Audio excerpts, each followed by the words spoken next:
How's it going, everyone? In today's video, I'll show you on how you can connect your Cloud AI to VS Code or the Visual Studio Code. Now, from here, the first thing that you'll want to do is to install the Cloud AI itself.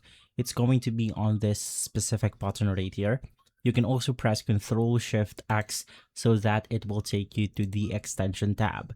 From here, you then want to search for Claude, hit enter, and then you want to get the code for VS Code. Simply click on it, and then you want to click on the install button. Trust Publisher and install. Wait for the extension to finally install onto the VS Code.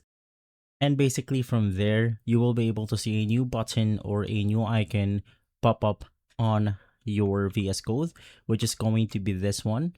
So if you want to use VS Code, you want to navigate through your code.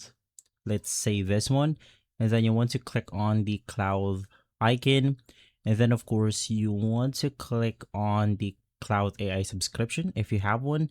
You also have your Anthropic console or the Bedrock, Foundry, or Vertex right here.